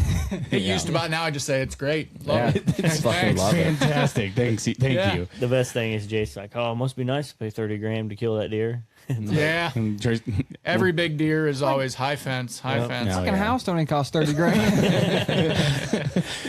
So rolling into the next thing is like, how did you get going with TBI? I know me and you had that conversation that one day when I called you Hey, up. before this, I got to leave because street lights are coming on. So I'll see you at the Deer Classic. I'll be at the Deer Classic, take my deer up there, but I got to get going. So All right. see you guys. Later, brother. Good Seeing night. ya. See ya. Good night, buddy. Hey, gotta make get sure that. Brooke tucks you in, okay? She's gonna be tucking something. Make sure you get that. Get those We're footy still pajamas recording. on. So TBI, I did not start TBI. Eric Klein and his brother Mark started it, and they're in Southwest Iowa, and they just wanted something for them, their close friends, to share deer, and I got introduced to it early on. This is probably like, I don't know how long TBI's been around now, but it was 8 years. There was like hundreds of followers of it. And Yeah. I had gotten messages on my Facebook that year because that's the year I found like 125 sheds and a picture with my dog. I think I just shared it on my story you not did. long ago. And this Facebook group was like, Trophy Bucks of Iowa, hey, can we share this? And I was like, yeah, go ahead. And it was like a few weeks later, I caught a monster muskie up in Minnesota. And they're like, hey, can we share this? And I was like, you know what? If I post it on my Facebook, you can share it. You don't have to tag me. I don't care. And it was maybe like 6 weeks after that. And I obviously just, and most of the time, my Facebook, I don't even peruse or look at others. It's like now that's my photo album. I look back at memories. I love it. So even on Snapchat, I look at memories. Like, so it looks like I'm constantly, it's more or less for us to look back and other people get to watch it. But I won a giveaway on Trophy Bucks of Iowa. And I got a message. I'm like, hey, you won. Can we deliver this in person? I'm like, I didn't enter anything. And Eric delivered it, and he was like, hey, I want you to be a part of this. I think your lifestyle is exactly what it is, and it's starting to grow, because if initially it was just the friends, then like their friends asked, and so he said what kind of the vision was, and it was always from the get-go, it's not about us. Although you'll see me a lot, that's just sometimes I post it, sometimes in the past Eric would take it and post it on there.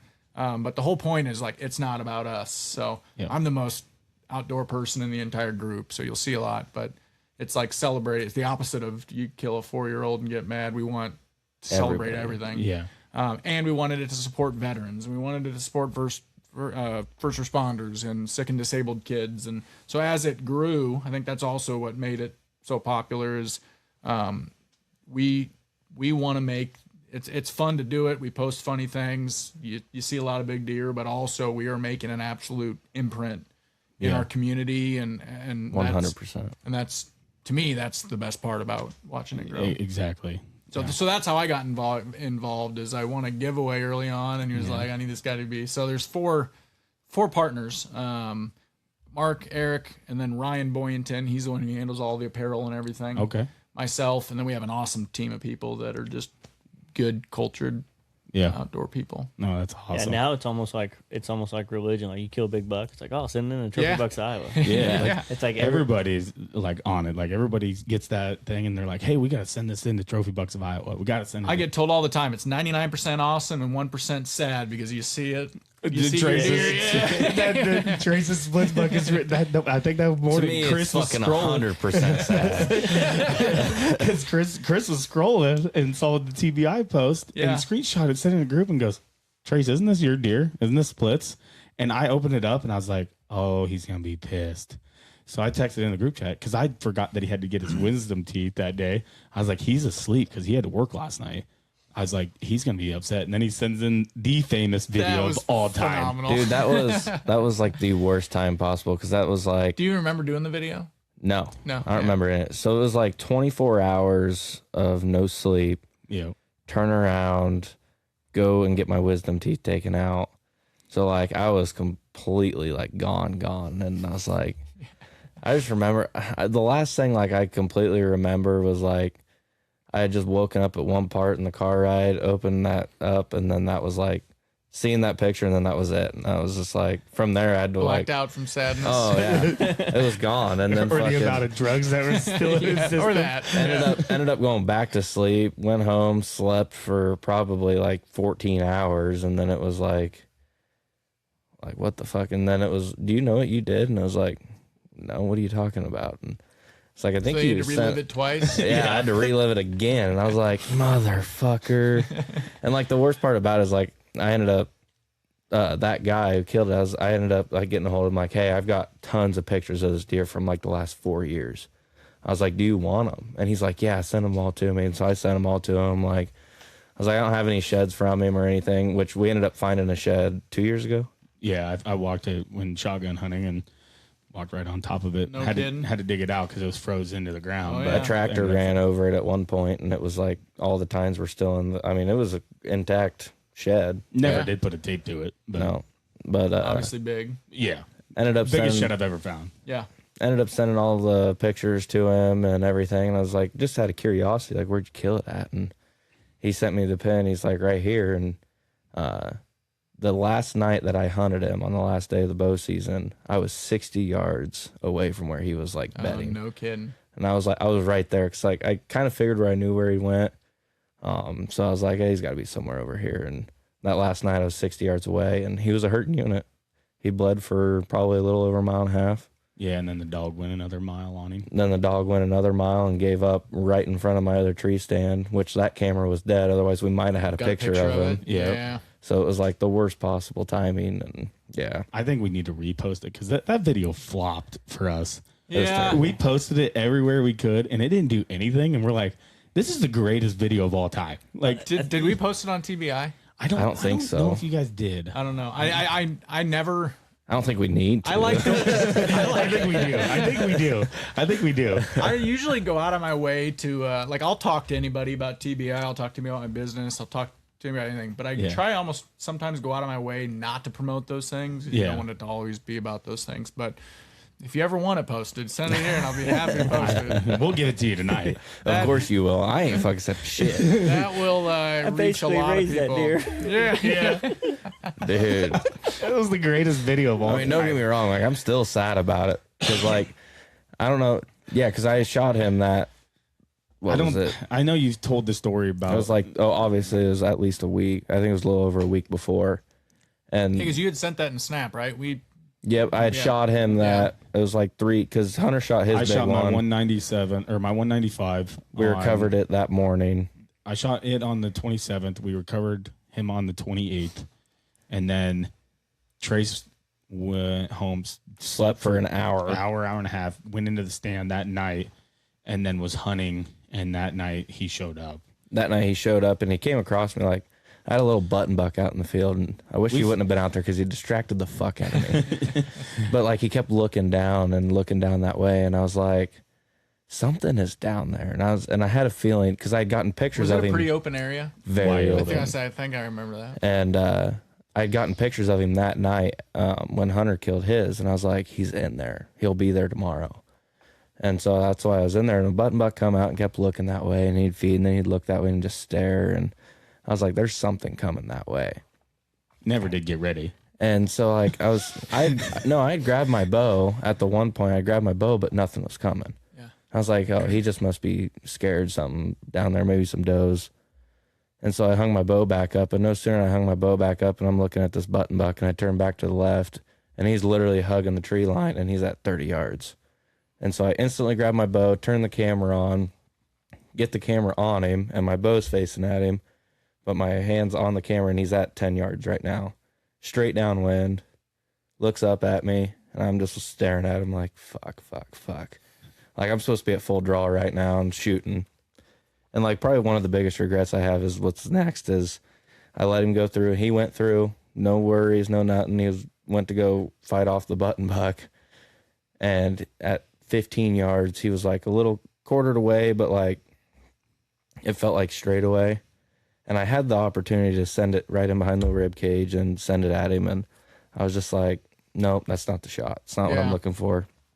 I was like, I just always have it stuck in my head. I want him broadside. Yeah. And he's walking away, and I know exactly where he's walking. And I'm like, so I arranged where the button buck's at, and it was 40. And I was like, I've shot deer at 40, but I was like, I need him to turn closer. Like, I want him to turn closer. And then it sucked even more because I'm sitting here and watching him this entire time, and it's like starting to shake, like, everything's going through my head. I'm trying to get the video perfect. And he goes out to the button buck and he turns broadside. I'm like, okay, now's my time. Walks out of the frame. And I shot, and I thought I completely missed. Like, I didn't hear. He called me and Coy. I and he's like, I just fucking pissed. And he just pissed. I watched him run off, and he stopped at like 200 yards, and he was just looking back. And I was like, fuck. And he takes off again, and I was just like, called them. I was like, he came through, I whiffed it, like I got it on video, I think, and he ended up walking right out of frame right at the last second. And so I got down and packed all my stuff up, and I was like, I'll just go grab my arrow, and I'm done, call it a year. And right where I shot him, there was blood everywhere. And I was like, okay. He's still on the phone with it. He goes, well, maybe I didn't miss. I was like, well, I didn't miss, but I didn't have usually when an arrow hits a deer, you know it. And I was like, I didn't have that, I know it hit him. And so I was like, kind of like, what the fuck? And so I was like, oh, I'm just going to follow it, probably 50, 100 yards where I know he stopped, and before he goes into this big thicket where that deer ended up dying. And I was like, if anything, if I hit him good, he'll be in there. And like, I get real bad tunnel vision. Like, I try to settle in on my spot, and then once I shoot, I'm just stuck there, and like I'm in tunnel He just vision. completely blacks out. Yeah. And it's just like I'm stuck there. And Every deer he shot, he is blacked out on. No kidding. Yeah. so I tracked him. Oh, I think it ended up being like 100 yards. I tracked good blood. And I was like, well, I don't know where I hit him. I was like, we'll just come back in the morning. I was like, I'm going to work. 1 hour of sleep, going to work. Thought about it all night. It's worse like when you're Such a terrible. if you can go to bed, it's easier. Like if you can go to bed, lay in bed, think about it, and might fall asleep, But when you work nights and you have to stay up and think about it the entire night. And so we went out there that next morning, and we tracked him for a long ways. Got the neighbor's permission to continue with a bow, and he's like, "Yep, go get him." And ended up bringing a dog in, and Neighbor was hunting so hard on. too. Yeah. Yeah. I imagine deer that size, everybody. Well, that was We called him, and I was like, "Hey, we shot a big Chris one." was like, Chris was like, Hunter, is that deer? We think that deer's bigger than yours, and that's when mine came in at that 197 mark or whatever it was, or 95. And I don't know why I keep saying 197. Probably because of flame. 194. 194. Being. Yeah, I think after the drying, mine was 194, and Chris texted into the group chat saying, "Is that bigger?" And Trace, I would have guessed everything on my life that splits buck would have been in the 200s. I thought that was going to be the first chance at a 200 was him. He only came in So at where 188. Could you tell where you had hit it once the guy? No.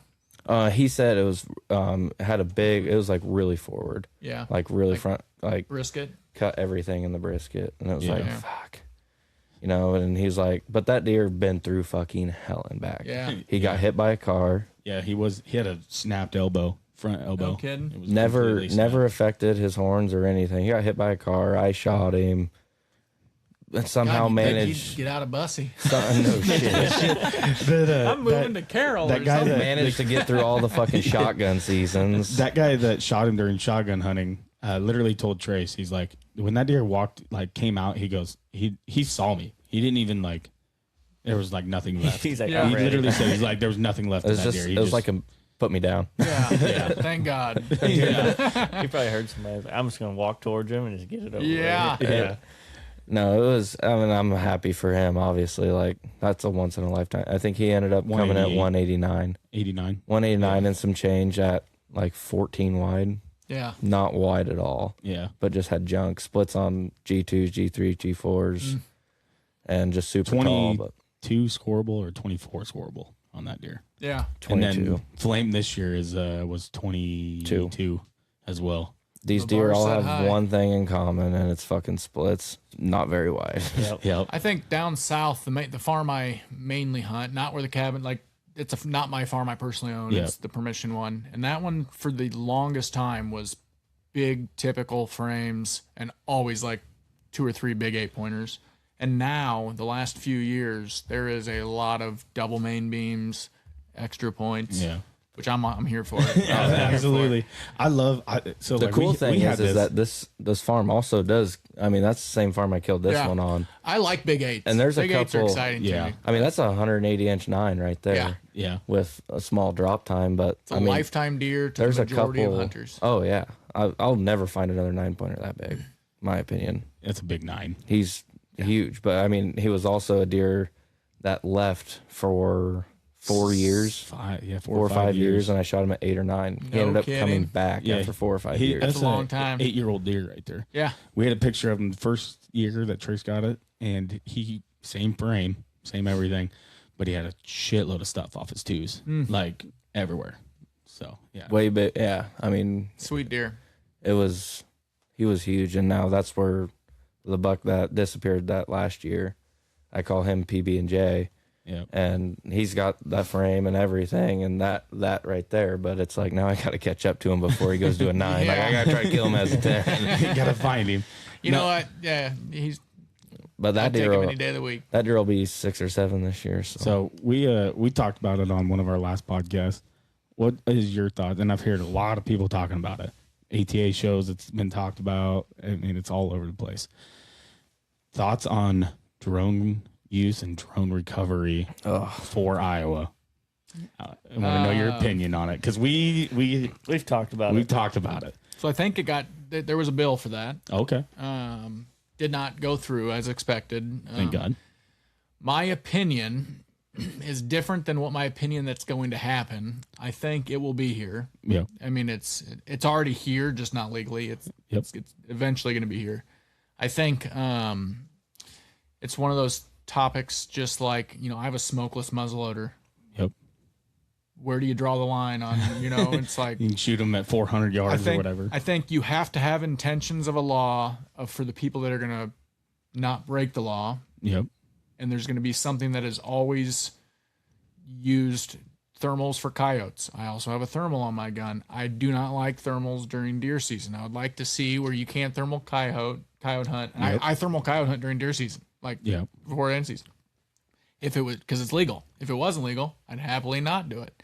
But I know down where I'm at, people take full advantage of it. So I am anti thermal drones because I know people will find the deer, bedded it, and they will go kill it. And that will happen all the time. And so I think it's going to be here. Yeah. We're not going to avoid that, but I think there'll be stipulations of like, upon flying it, you can't hunt for 24 hours of using it, or only at nighttime. Yep. So, and then you can't go and kill the deer, obviously, because it's after hours or things like that. Like, I think there'll be words in the law that will limit, and obviously people are going to abuse it. So yeah, it's a great tool, and I think it'll be great. But at the same time, it's another law that like you can put in there. You can put all the regulation you want, but it will be misused. It's going to get abused left and right. It's going. So I think the inevitable is it's probably going to be here. So I would rather get ahead of it, make it to where it's like hard, strict, harsh. One of the big laws. things we talked about was like only limiting so many licenses to it in the state. Yeah. So and everything has to be and yeah. I mean, there'll be benefits too. There'll be deer that are going to be sitting there suffering that you wouldn't have found otherwise. Yep. And you don't want your deer to or your deer suffer. that died and you're just not, or to go to waste. Yeah. Yeah. So I mean, there will be benefits to it also. I just you always go to the worst case. Yeah. It's going to cost a lot of big deer their lives. Yep. But also whether they pass the law or not. I already know of many of them in the air being used. And so it's like, might as well generate revenue and get ahead of it. Here was my game plan on it is we talked about it here too, which was limit 20 people throughout the state. Okay. You got your quadrants. Yeah. Okay. Just like the state patrol has their districts. You have 20 people in the districts, just like the dog people. Okay. They get certain people that can come in and actually do it. And there's some people that are just trying to make money off of it. You get 20 people to do it. They have to get drone licensed, obviously, because if you have a thermal, it's going to be, you need to have a drone license for it. So those 20 people get licensed. If somebody wants you to come out and call, you have to call dispatch. Bam, it gets logged, it gets sent to the DNR in that local area. Hey, there was a drone flown last night by this guy. DNR comes, checks the flight logs, how long they were out there, what was shown. Everything's recorded. Because you can record on those drones. Oh, yeah. So everything gets recorded all the way down through everything. Then after everything's done and let's say they don't find the deer, but they find another big deer, that person that flew that drone cannot hunt that property for at least a minimum of a day to 2 days. Yeah. And then that way you are logging it with your local law enforcement. DNR knows when it's flown and you know who flown it because there's only 20 people. Yeah. I think I think there's parts of that would be adoptable. I think some of them are probably a little unrealistic. Yeah. I'm just throwing out. Is there going to be a lottery for who gets the 20? Is it going to be a knock? Then they can monopolize it and they can charge you out the ass for it. Yeah. One of the great things I thought, but calling ahead and logging it like I do if I'm having a controlled burn or whatever, I think that's a great idea. Like logging it, so then no matter what, the DNR knows that there was something flown that they need to go check on the next morning. Yeah. When they come out. The hardest part will just be trusting your pilots. I mean, making sure they're doing everything right. And that's when, I mean, in a perfect world, we would have enough DNR officers and they have their own drone. They would all have their own drones and you just have to pay the DNR to come fly it. Yeah. I mean, that would be the perfect world, but we don't have enough DNR officers for that. Yeah, Buddy and I were hunting late season down by where my cabin's at. We were on one of the other farms that I have permission, and he just wanted a good deer. He's never killed a good buck. So I was like, let's go sit together. It's usually when I sit there, I'm laying on the ground under a pine tree that's overhanging. Yep. We're surrounded by deer. And there was a drone of us for like 80% of the evening. You could tell when they went back to get batteries, and I'm pretty sure it was a thermal drone. You could see it, you could hear it when it was maneuvering, and they were just trying to scare deer away. So I had the DNR officer on the phone of like, are you around? And he was out of town. I'm like, shit, I would have. You're not the first person I've heard that. Is the guys using drones to like the neighbors hunting. They know they're hunting. There's a big deer in the area. They're like, we're going to make sure there's no deer in this field. Yep. Like that is hunter harassment, 100%, and Yep. they should be charged with that. I agree. And I think the one time you fuck up, it needs to be treated just as if you either poached or trespassed. Like, guess what? You're getting a heavy fine. What was You're not gonna fly this shit again. Like, you're done. We catch you flying a drone again, you're done. Out west, if you're caught with a drone and any hunting equipment in your vehicle, you're charged. You're charged. It's like Good. yeah. And I think that's a that killer should be idea. a great If you idea. got a gun with you, a bow, your camo, no matter what, if you got it with you, and you have a drone with you, you get wrote. Done. Yeah. I think there'll be countless discussions on it. I think it will probably come up because I mean it's a money thing. Other states are doing it. So Yep.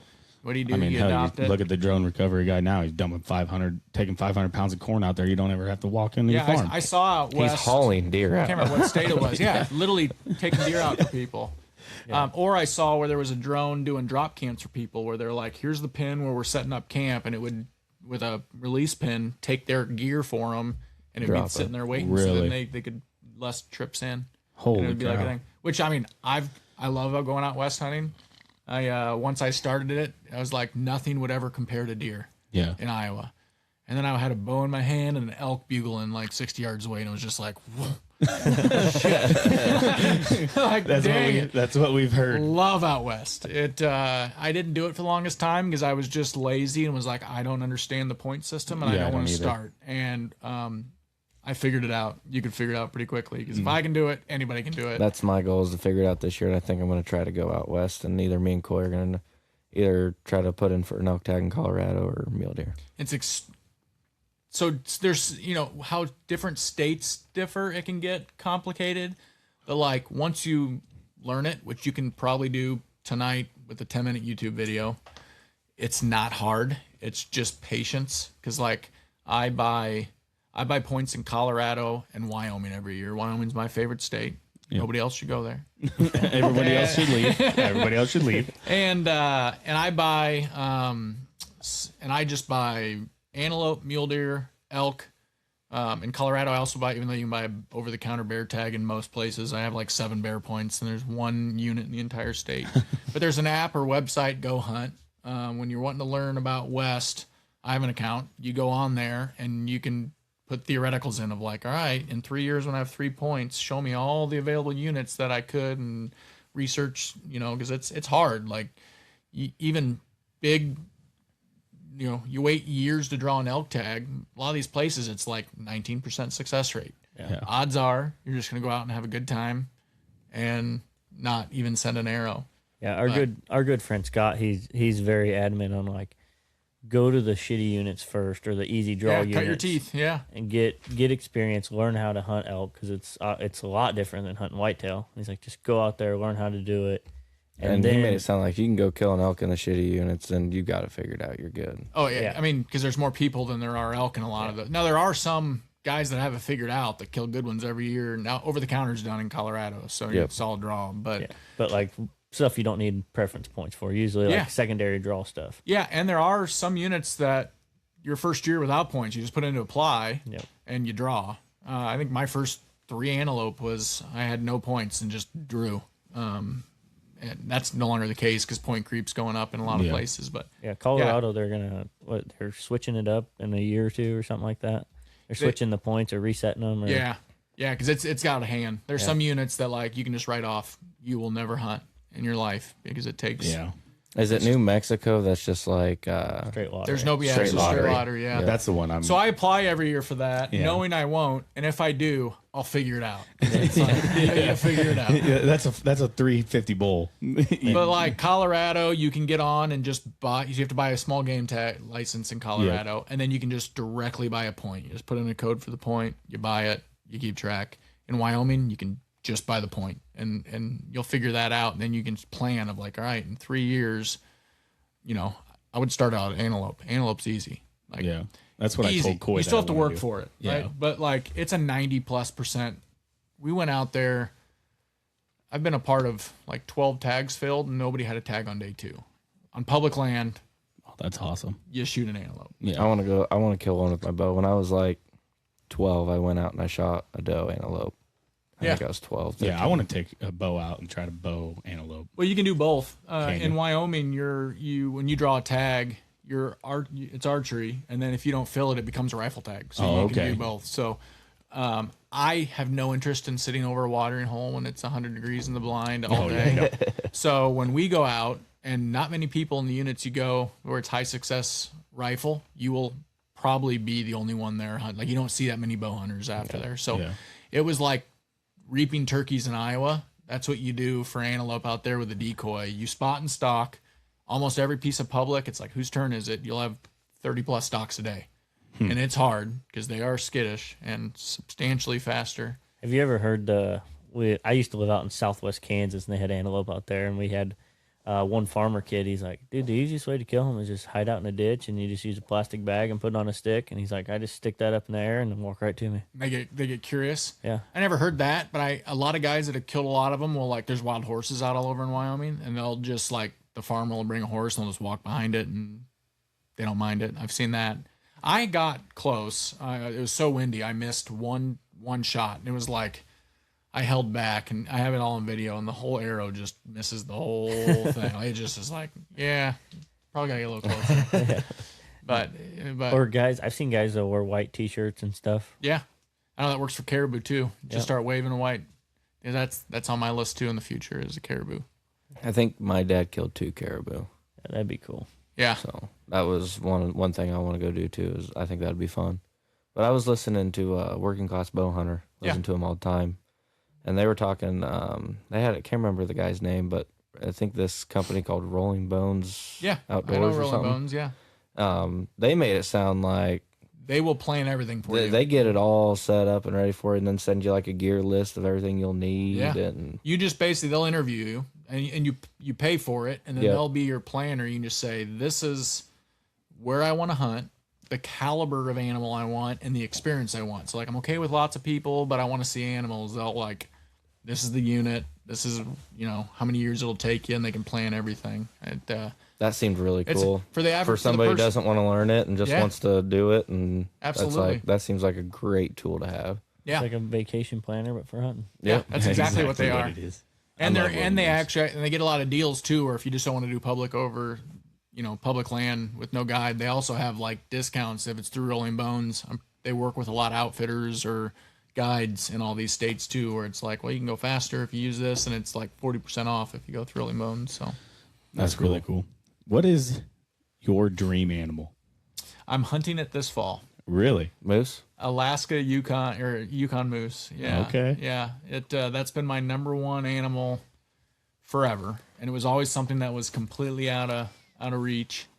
And then we went through Papa Bear, which actually there's a WCB episode. They hunted. Oh, yeah, Alaska yeah, Papa yeah, Bear. yep, So yep. we're going to the exact same place. So I'll be Okay. there this September. We'll be there like 12 days. Okay.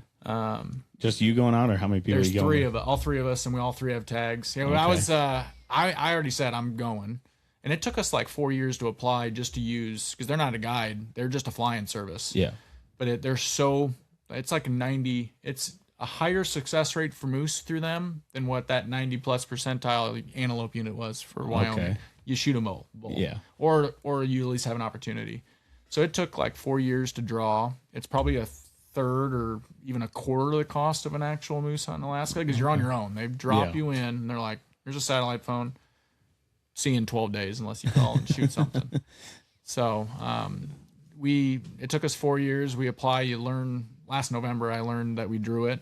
Yeah, so I think it's September we'll be out there. Oh, okay. Yeah. Wait, that's our Same. first moose from somebody. Yeah. Everybody's always said elk. I've watched Elk was up there, but I got one. I want to go red stag. Yeah, a lot of people red stag. Yeah. I've been on a red stag hunt. I went to college in Australia, and through being in Australia, got to take a short flight to New Zealand and be a part of one. We had a Sam shot one. Finish. Go ahead and finish. No, I'll tell yeah. you. I just the red stag is the epitome of where people think what they see. Most of those are like preserves or high fence, and Yeah. what we saw was like closer to like the Hawaii axis deer I shot. Oh, really? Oh, really? They're a lot smaller, and that's public land. But anyways, you were Oh, I was just saying, like, our buddy Sam, they bought a hunt. I don't even know how long. It was like during COVID or something, and got pushed out. Well, then finally, like, they reached out and they're like, hey, you have to go this year, which was last year. my phone's about to die, by the way. Oh, you're So good. it was mine. Okay. But he said that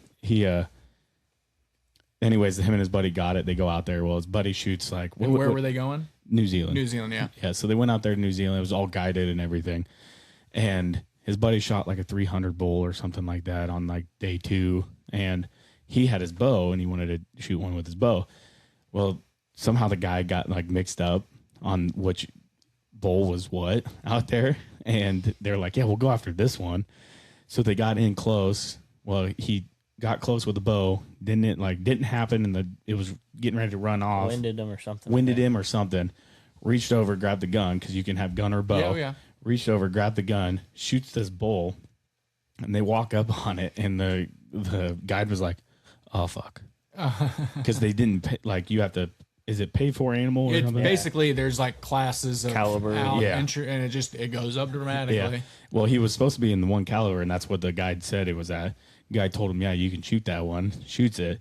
Came in at like $4.99. Oh my gosh. It was huge. Like, So I'm guessing that was that was not public land. I don't think so. Or a stag, but still, holy yeah. shit. So he ends up shooting like this fucking $4.99 and all of it, and it was So did you get a surprise bill? no. He They- actually they took- honored it. Good They for hon- them. they Good honored for it. them. Yeah. But yeah, it was just thinking of like Yeah. that. Like he was just like, yeah, I went out there and shot that, and it was $4.99, and Yeah. sent us videos and stuff. We have it on our TikTok of how they fly them out with helicopters and Oh, shit. yeah. Like that's cool as fuck. It's beautiful.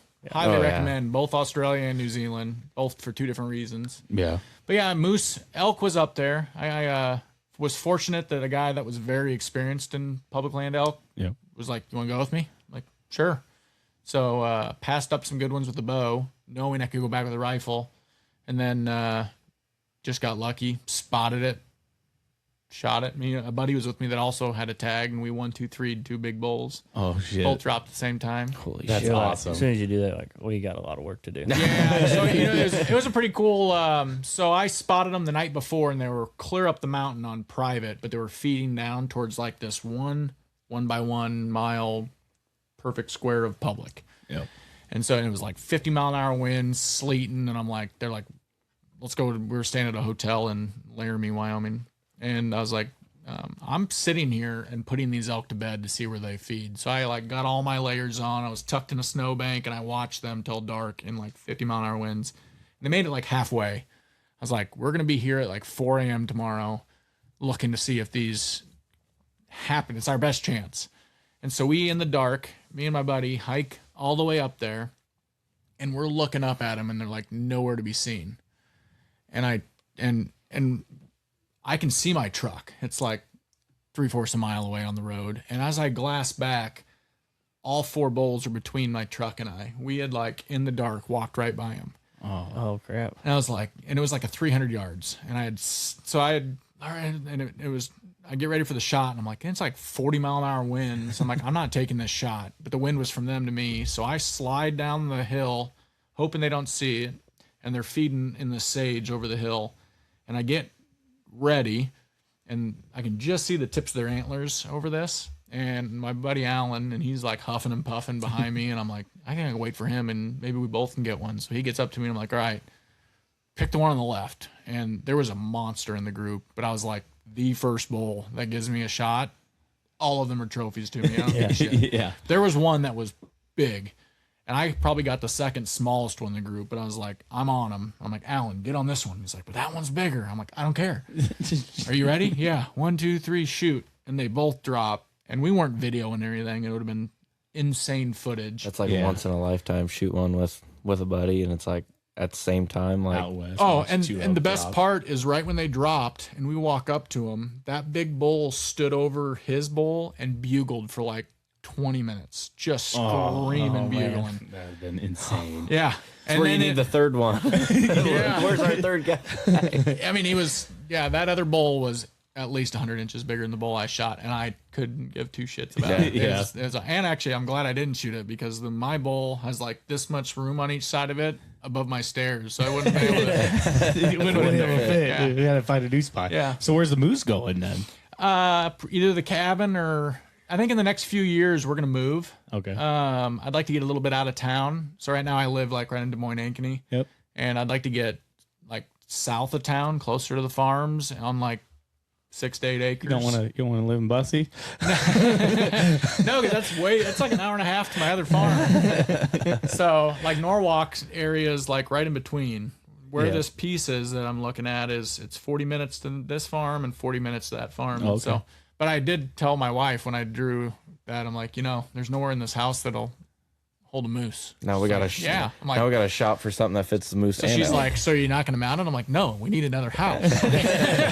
Yeah, people are like, oh, we need to get another house for, extra kids or just to have a Yeah, little no, bit mine's bigger. you're very- gonna have to build a trophy house where all your trophies go. Yeah, I'm all about. So like moose was hands down the one animal I've wanted forever.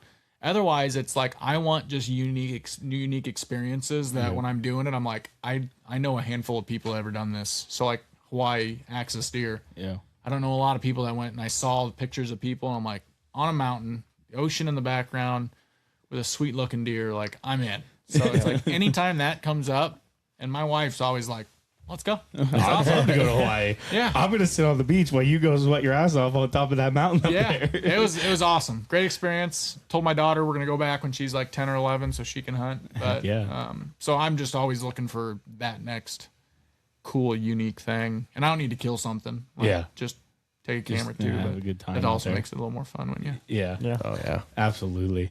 Man, I think mine was an elk, and I know it's reachable, and I know I can get it, but I don't know what it would be after. I think it would probably be red stag if Yeah. I had the chance. I think the Grand Slam would be sweet. Turkeys. Yeah, Grand Slam Yes. turkeys would be cool. turkeys are always where most of the year I'm not excited about it. And then every time they start sounding off in the morning, I'm like, this is the best time of the year. I love it. Yeah.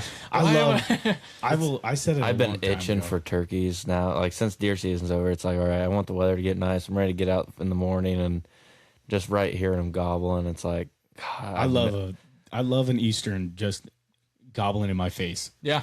I Grand love it. Slam would be cool. I never even thought of that, but yeah. I've can heard get it's behind almost impossible to even get on anything down in Florida if you don't know somebody. Yeah. anymore. Otherwise, it costs you a lot. Yeah. I got invited to go on a airboat nutria hunt to like limit the population down in Florida, and they just had airboats going full speed with ARs, and just like they shot like 300 nutria in like 3 days.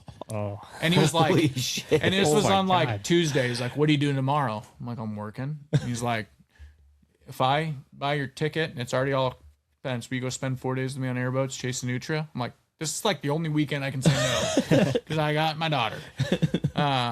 But so that was an experience that I was like, I will do someday now because I know it exists. That was the thing. Hey, honey, you're going to go spend 4 days with grandma and grandpa. Yeah. But yeah, unique stuff like that would be pretty fun. Yeah. That's What's the turkey in Mexico or Central America? I don't know if I want to go to Mexico now. But Yeah, I don't know if I want to go Yeah. across Mexico for anything. I don't know. That's kind of been like the last couple of years. They've had it on the board of like, is that included in the Grand Slam? Is it not? I don't think it is though, right? No, But it's no. just another species. Yeah, and what they have one in Hawaii too. I think. Yeah, we saw a ton of turkey in Hawaii. You easily Really? could have killed one on. Yeah, yeah, I never even thought That'd about be that cool, out too. there. That would yeah. be cool. And where I hunted the axis deer, that island, one, it was substantially bigger than I thought Hawaii was going to be.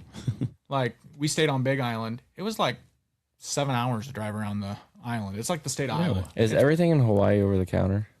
You didn't even need a license. You don't even need a license or Like anything. you bought as a non-resident, you buy just like a permit, hunting permit, but there's no tags. It's unlimited. There's no season. It's 365 So you just days get a year. hunting permit and you just kill anything? Yeah, it's 24 hours a day. So like the locals, I don't know if they would want me to say this, but like we stayed on Big Island, but we hunted on Molokai.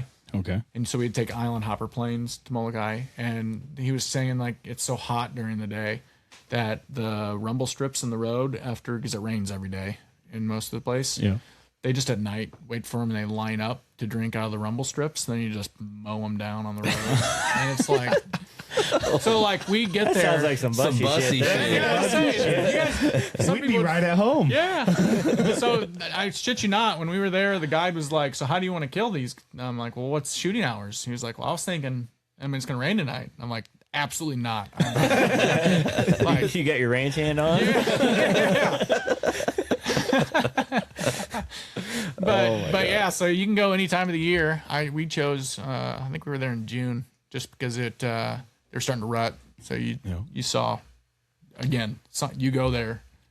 You tell them how many you want to kill. You'll kill that many. Like it's That's awesome. the whole island. The whole island. But like one end of the island was like Mars, red dirt, flat, no vegetation.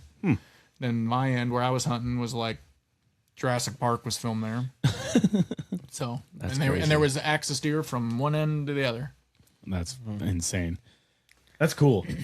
So you got the Deer Classic coming up. When's the planning start for that, I guess? We're already done planning for it mostly. We get all the apparel next week. Thankfully, I just give opinion on what I think looks good and doesn't, and then because I got other stuff to deal with. And then we'll get stuff taken there on Wednesday. Wednesday night they let us in early to drop stuff off. Then Thursday we'll set up.